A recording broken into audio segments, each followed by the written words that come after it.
Wine and spirits fraud is a global phenomenon. Different sources estimate that 5% of wines traded in secondary markets are fakes, while 25% of European spirits imports in Asia are counterfeit. In the last decade, numerous counterfeiters have put fine wine and spirits collectors' markets in serious jeopardy, forcing producers to apply new protection protocols in order to control the authenticity of their assets. Today's special program will delve into a recent controversial counterfeiting case involving a high-end spirits dealer who vanished from the public eye at the end of 2010. Known as Rodolfo Romero, but also as Rudy Romero, this enigmatic and eccentric figure is still on the loose. And while little is known about his origins or his current whereabouts, The Truth Uncovered has managed to locate some of his closest acquaintances in order to shed some light on his identity and his supposed implication in counterfeiting. So who is Rodolfo Romero? And is he really the counterfeiter international authorities have been claiming he is? Guilty or innocent?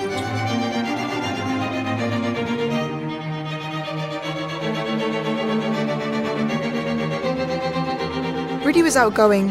Hasta humilde, diría yo. He was a big talker. Nada sofisticado. He was stylish and loved the high life. In 2010, Romero, who was living in Miami, vanished without a trace after being accused of leading the controversial sale of a rare bottle of fine brandy, which later turned out to be fake. An investigation followed, and despite a lack of real solid evidence, Romero is still wanted by U.S. authorities. But in order to understand Romero's modus operandi, we must go back to 2006 in the Spanish region of Jerez. Carlos Martin is a self-made entrepreneur based in Jerez who met Rodolfo Romero back in 2006 during a local brandy tasting event. La primera vez que lo vi fue durante una cata que organizamos en Jerez y se me acercó y se presentó como un humilde adorador de brandis. Esas fueron sus palabras textuales, humilde. Me impactó. La primera vez que lo vi pues fue como... te queda un poco sorprendido, ¿no? Por todo en general, por su aspecto físico y luego después por su magnetismo. Digamos que era una persona muy magnética. Se acercó a los organizadores de la cata y los retó. Intentó apostar con ellos a ver si era capaz de diferenciar añadas, reconocer bodegas, y la verdad es que lo hizo muy bien. Tenía un don especial. De pronto una persona que viene completamente ajena a este mundo y demuestra tener esos conocimientos, pues la verdad es que nos resultó bastante chocante, pero sobre todo también bastante admirable. La verdad es que nos hicimos muy amigos. Y no solamente compartíamos esa pasión por el brandy, sino también por otros valores, como la familia, la honestidad. Es decir, nosotros somos personas un poquito chapados a la antigua, todo hay que decirlo, y él también lo era, porque sí, era un tipo bastante campechano. After this life-changing event, Rodolfo made an important career move and focused on the resale of fine brandies in Europe. A renowned Spanish enologist and spirits expert witnessed his first steps in this exclusive world. Coincidí con él en varias ocasiones. Una de ellas durante una subasta en Francia y la segunda durante un evento patrocinado por productores de brandy. Cambiaba de un momento a otro, en un encuentro parecían personas diferentes. No sé si era por alguna preocupación fuera de lo que es el propio sector profesional que le provocaba un interés diferente para adoptar ese cambio de personalidad. Y eso es lo que le motivó el sobrenombre del camaleón del brandy. So who is Rodolfo Romero? An eccentric counterfeiter with a split personality complex, a misunderstood passionate brandy lover, or simply an opportunist looking for a quick buck? Rodolfo Romero, or the Brandy Chameleon as he is notoriously known amongst wine and spirits professionals, is a singular case in the world of spirits counterfeiting. Those who knew him have been sharing with us his eccentric past life, throwing some light on many of the unanswered questions that still prevail. Hay personas que son así, de pronto aparecen y desaparecen, son personas inquietas. Supongo que quiso crecer y explorar otras oportunidades. Entonces ahí fue cuando empezó a viajar y a ver mundo.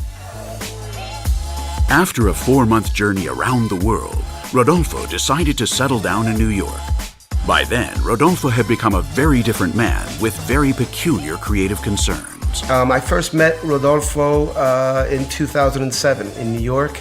I was just about to move to Spain for my new venture in music production and promotion. You know, it was kind of odd, but everything moved quickly. A week later, we found ourselves in the studio recording a hip-hop track. Él era de Sabina, le gustaba otro tipo de música, le gustaba Julio Iglesias. Entonces le infundó esa especie de locura musical para intentar relacionar el mundo del brandy y la música. Creo que no le fue demasiado bien, la verdad. You know, Brandy Cake Brandy, it just, for whatever reason, I don't know, I think it was ahead of its time. And unfortunately, it just didn't work out. It's a shame.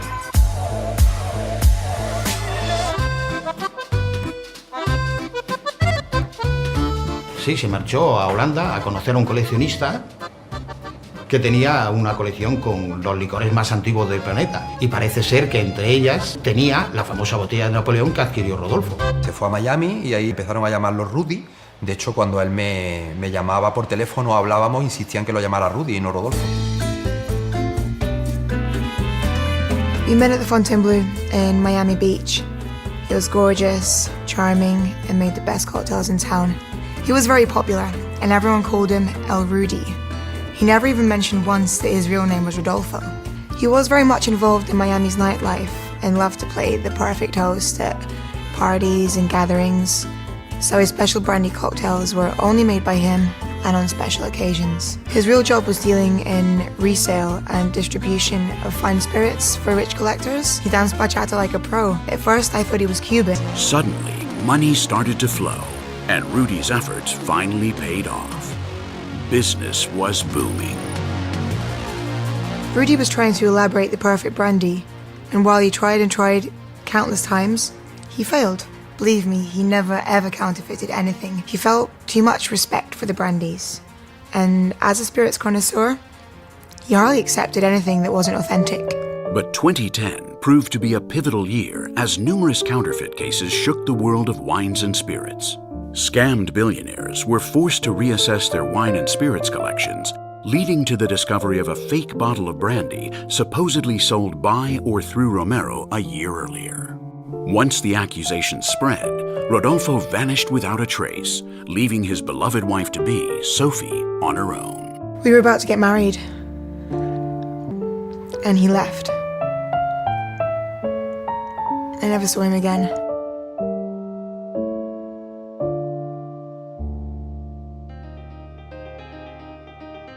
But while many believed in his innocence, the FBI thought otherwise. Corks, stamps, labels, and other tools involved in counterfeiting were found in Romero's home.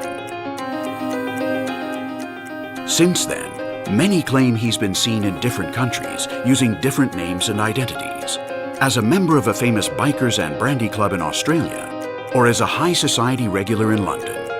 Some bold statements that have made Rudy's search a no-go.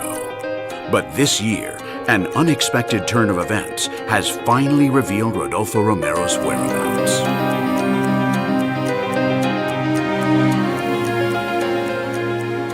At the end of 2017, an article published in a well-known wine and spirits magazine was forecasting the market trends for 2018. This article also mentioned the acquisition of the whole brandy production of Jerez by a wealthy investor called Rodolfo Romero.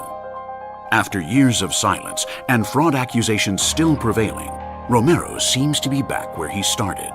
So what is the motivation behind this unexpected investment move? He is smart and passionate, but he's also very egotistic. So this is basically a way to draw attention to himself and show that he is still here and he is still the boss. He's showing his love for brandy in a very big way. Esta inversión que ahora va a realizar de nuevo en Jerez significa que Rodolfo tiene todavía mucho que ofrecer y que todavía está en la brecha. This investment move could be a lifesaver for Romero and a way to redeem himself.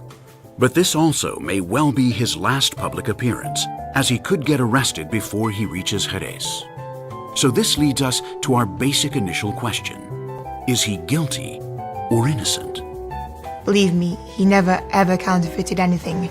La botella que vendió Rodolfo pasó por muchas manos y no podemos decir en qué momento de la cadena compra-venta se suplantó la original por la falsa. Era una botella de 1795 que estuvo en manos de Napoleón y que se vendió por mucho dinero. Por lo menos para mí, como amigo suyo muy personal, no es ningún delincuente. No considero que fuera un falsificador. Falsificar una botella está al alcance de cualquier habilidoso. Falsificar el contenido de una buena botella de brandy es algo imposible. Si alguien quiere imitar el brandy de Jerez, puede adquirir unas holandas de alta calidad a 65 grados. Puede comprar unas botas maravillosas previamente envinadas con vino de Jerez oloroso y Pedro Jiménez. Y puede montar un sistema de soleras y criaderas. Pero hay algo que el dinero no puede comprar. Y eso es simplemente lo más difícil de todo. El tiempo. If all of his closest acquaintances agree on defending his innocence, and brandy is such an inimitable good, then Romero should face justice and clear his name once and for all. But Romero has established himself as such an enigmatic figure that it seems utterly impossible to understand who he really is and what his motivations are. Rodolfo era una persona que vivía la vida intensísimamente. Y ese brandy creo que lo conectaba realmente a su verdadera esencia, a quien verdaderamente es Rodolfo Romero. I still hate him for leaving me the way he did.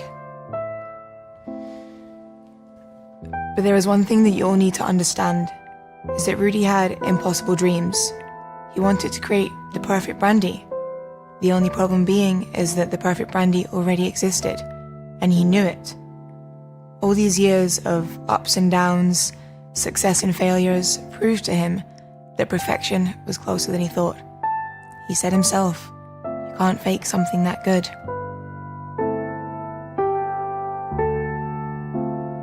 And for him, that perfection was embodied in Cardinal Mendoza.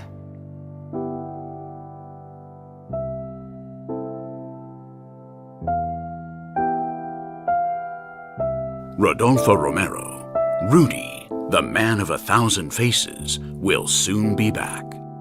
And while all his closest friends agree on his virtues and defend his innocence, the shadow of doubt remains. And all because of a bottle Napoleon once had among his most cherished treasures. A bottle which was the symbol of perfection. A unique piece of art only a few had the privilege to hold in their hands. And Rudy was one of them.